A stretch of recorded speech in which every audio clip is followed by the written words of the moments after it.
Welcome to Veterans Forum, a program by veterans, about veterans, for veterans and their families. I'm your co-host, Bob West, with Ray Chattery and Jerry Devlin. Our goal is to provide important information on legislation, benefits, support, and activities for you and your family by interviewing leaders in our community. Jerry, who do we have with us today? We're very happy, very honored tonight to have Douglas J.J. Peters, who's a member of the State Senate, finishing his first term, and was previously a member of the Bowie City Council, and then was presiding officer of 2 of the 4 veterans groups, and he is a decorated veteran of the Gulf War. We're very happy to have Doug with us.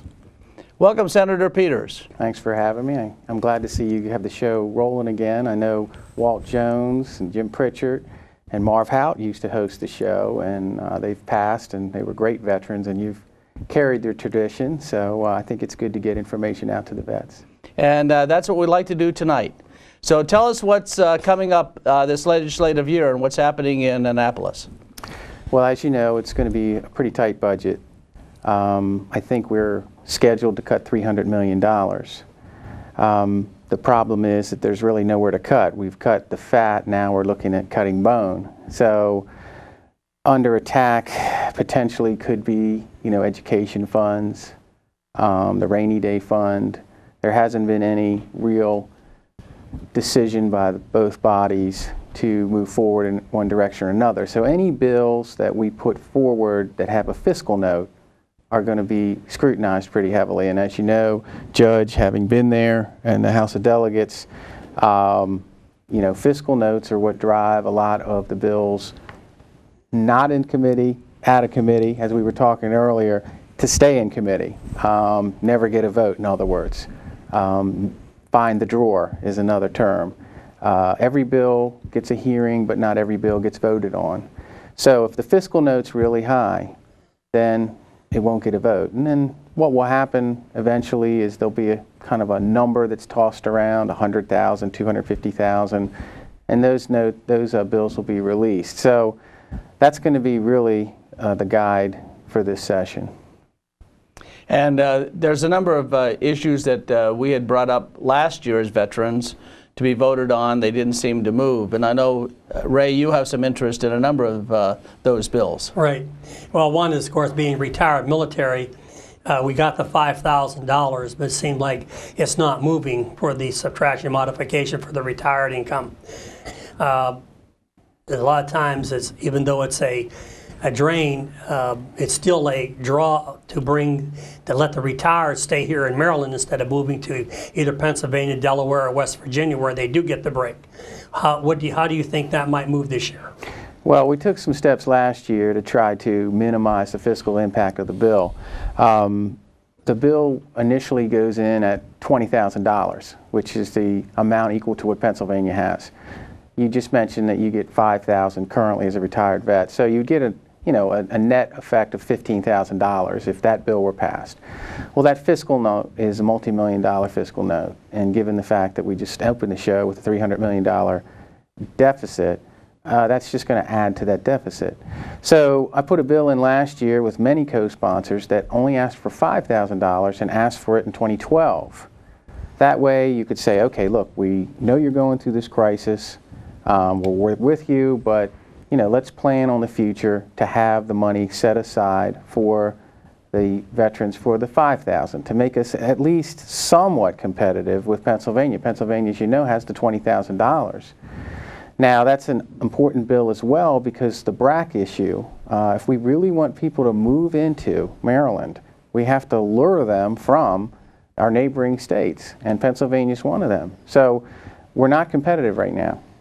We have the jobs coming, but people will go ahead and stay where they are, get the additional $15,000 income, credit, and they'll commute and they'll put a lot of cars on the road. So there's a lot of reasons we should do it.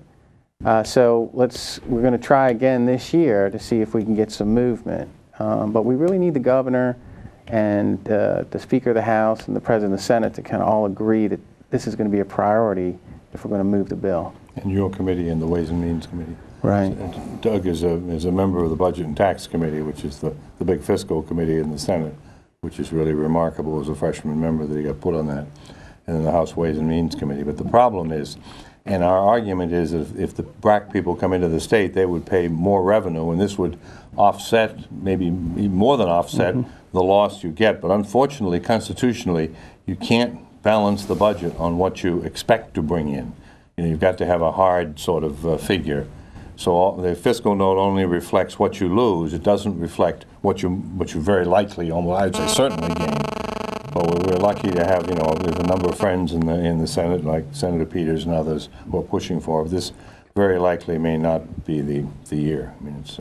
And Ray, you have some other. Yeah, just one other one is that on the Eastern Shore, 8 of the 9 counties have the slots bill where they they're allowed to have up to 5 slot machines, and this is all the fraternal organizations, including the veterans, the American Legions and the VFWs, and of course the Moose and the Elks and that have it also. And it was no impact at all as far as the budget goes, but it would really help our veterans clubs here on the Western Shore and the fraternal organizations, and it would really help our communities because 50% of the profit has to go back into the community. Now, how can we get this out of committee? Well, actually, that's a bill that has a positive fiscal impact. I think initially people were a little bit concerned about the bill because they didn't know where the state stood regarding slots. Well, there was a referendum done, and the referendum did pertain to slot machines at different locations, but I think the overall answer to that was that every county across the board supported slots.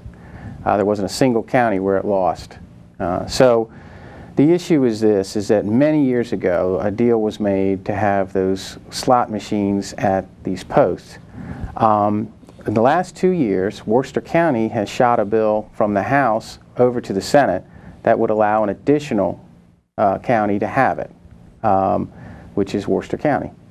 The debate has been around requiring the state to actually take the funds, anywhere from 25 to 50%, versus letting the post decide who to give the money to. So the state would say, okay, well, we'll give you that authority, but we're going to take, you know, a certain amount of that. Again, the debate was between 25 and 50%. The bill died both times. And other counties were looking at Worcester and saying, well, wait a minute, you know, what about us? What about Montgomery? What about Prince George's? What about all the other counties that don't have it? And so that was another reason the bill got killed. I think that it has a better chance of passing. I think that Senator Klausmeier has always sponsored the bill every year. And I think she is probably going to put the bill in again. But I do think there has to be some compromise on the state actually taking some of the funds from the slots. You know, if they're put in the post, there has to be a limited number. It has to be regulated, that sort of thing. And I think the other concern, too, is the current posts that have them are probably going to have to fall under new regulations. And they're concerned about that, and that's another reason they might not support it. You know, because if we're going to do it to, you know, the other 20 or well, other 17 counties or whatever, and plus the city, then they're going to say, wait a minute, these guys have different rules than we do now. We got to give up 25 to 50%, and the other remaining counties are still under this old system. So there are some issues there. I think they can be, you know, we can achieve the objective, but there's going to have to be some compromise. Well, if 50% has to go, then the state takes 25 and you give 25% to the community. I don't see the problem because there's no difference in the outflow. It just goes into a different pocket. And if this is going to help the state, then I'm all for it. At least it'll help the post, because the veterans population is getting older. The younger veterans are not in a position to really join and get active in a lot of these organizations. Like myself,